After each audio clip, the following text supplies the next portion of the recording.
My father had always been unlucky with his relationships. He seemed to attract toxic women like a magnet. Every relationship ended in chaos and heartbreak. Growing up, I watched him suffer through one disastrous romance after another. Each new woman brought hope, but it always ended the same way. By the time he met Mary, we all hoped this time would be different. Little did we know it was about to become the worst nightmare of all. The stage was set for the entrance of the most sinister figure of all, Mary. It was at a Christmas party where my father met Mary. She was charming, with a warm smile and a kind demeanour. For once it seemed like he had found someone who would bring peace and happiness. We were cautiously optimistic, hoping for the best after so many letdowns. Mary was different, or so it seemed. She was attentive and caring, always making sure my father felt special. For the first few months their relationship blossomed, but the illusion of tranquility was soon to be shattered. The red flags were there, but we ignored them, blinded by the hope of a new start. The first major crack appeared with a phone call. A man claiming to be Mary's husband called my father one evening. The revelation was shocking. Mary had always maintained that she was divorced. This call suggested otherwise. My father confronted her, and she brushed it off as a misunderstanding. Doubt began to creep in. Her explanations were always vague, her stories inconsistent. The more my father pressed, the more defensive she became. It was clear that something was seriously wrong. Despite the growing unease, my father decided to investigate further. His suspicions were confirmed when he discovered that Mary was indeed still married. She had been lying all along. The betrayal was devastating. The truth was out. Mary was a liar. Her promises of a fresh start were all based on falsehoods. My father was crushed. He confronted her, and the relationship ended in a storm of accusations and tears. But Mary was not ready to let go. The breakup marked the beginning of a relentless pursuit. Mary's behavior took a dark turn. She began to call incessantly, leaving voicemails, pleading, crying, and sometimes threatening. She would show up at our house unannounced, claiming she just wanted to talk. Each visit became more desperate and unhinged. My father tried to reason with her, but it was no use. Mary was obsessed. Her actions grew increasingly erratic and alarming. The situation escalated quickly, dragging our entire family into her twisted games. Section 5. The birth of obsession, stalking, begins. This is where the nightmare truly began, a descent into a relentless pursuit that would change our lives forever. Mary's obsession knew no bounds. It was as if she had become possessed by a dark force, her every thought consumed by my father. She began stalking my father relentlessly, her presence a shadow that loomed over him day and night. She would follow him to work, to the grocery store, and even to his friends' houses. No place was safe from her invasive gaze, and even to his friends' houses. Her persistence was terrifying, a constant reminder that she was always watching. There was no escaping her. She was like a ghost, always there, always watching, always waiting. Her presence was a constant, oppressive weight on his shoulders. It was as if he was being suffocated by her obsession. The phone calls became more frequent and disturbing. Each ring of the phone sent a chill down our spines. Mary would call at all hours, her voice a haunting presence in the dead of night. Sometimes just breathing into the phone, other times shouting obscenities. Her words were like daggers, each one more cutting than the last. She sent an endless stream of texts and emails, each one more frantic and desperate than the last. Each one more frantic than the last. It was a relentless barrage that left us feeling overwhelmed and powerless. It was a relentless barrage that left my father feeling trapped and helpless. The walls seemed to close in around him, suffocating him with her madness. Mary's visits to our home became more brazen. She was no longer content with just watching from afar. She would stand outside for hours, her eyes boring into our souls, her presence a dark cloud over our home, sometimes banging on the door, demanding to be let in, her voice a chilling echo in the night. Other times just staring through the windows, her gaze unblinking, her obsession palpable. The police were called multiple times, their flashing lights a temporary beacon of hope in the darkness. But there was little they could do. Her actions, though terrifying, were just within the bounds of the law. Mary was careful to stay just within the bounds of the law. She knew exactly how far she could go without crossing the line, a master of manipulation and control. Section 6.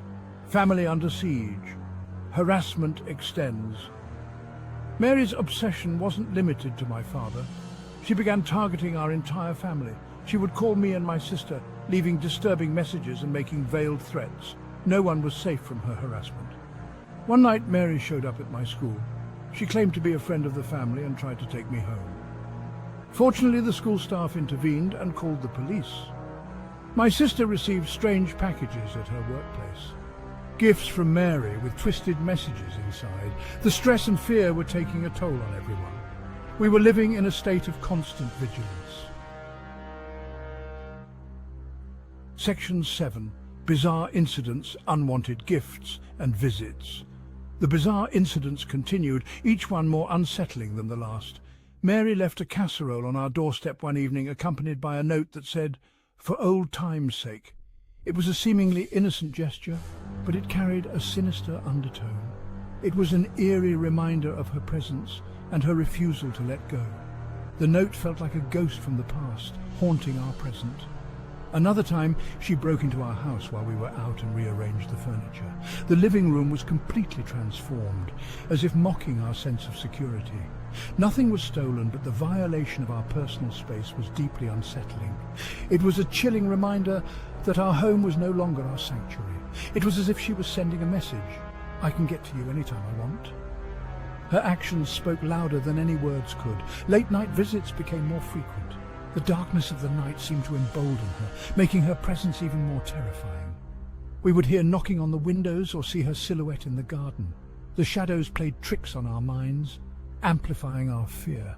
The fear and anxiety were overwhelming. Every creak of the floorboards, every rustle of the leaves outside sent shivers down our spines. Sleep became a luxury we could no longer afford. The constant vigilance took its toll, leaving us exhausted and on edge. She was cunning and determined. Her relentless pursuit felt like a game of cat and mouse, with us always being the prey. No matter what measures we took, she managed to stay one step ahead. It was as if she anticipated our every move, making escape seem impossible. Section 8. Legal actions seeking protection. Desperate for relief, we turned to the legal system. My father filed for a restraining order, hoping it would provide some protection. The process was long and arduous, but eventually the order was granted. For a brief moment, we felt a glimmer of hope, but Mary was undeterred. She continued to contact us, finding ways to skirt the restraining order. She would use different phone numbers, fake social media accounts, and even enlist others to pass messages. The legal measures offered little respite from her relentless pursuit. We sought the help of lawyers and private investigators, trying to find a way to stop her once and for all. The legal battles drained us emotionally and financially. The restraining order was just a piece of paper. Section 9. Ongoing struggle. The lingering nightmare. Despite all our efforts, the nightmare continued. Mary found new ways to harass us. Using social media and other online platforms, she would post disturbing messages, spreading lies and rumors about our family. She even hacked into my father's email, causing chaos in his professional life. At work, my father faced constant stress. Mary would call his office, sending threatening messages and trying to get him fired. His colleagues and bosses were sympathetic, but the constant drama was taking its toll. His career was in jeopardy, and there seemed to be no end in sight. The impact of Mary's actions was profound. We were all living in fear, constantly on edge. The stress affected our health, our relationships, and our overall well-being. Section 10. Concluding thoughts, hope for relief.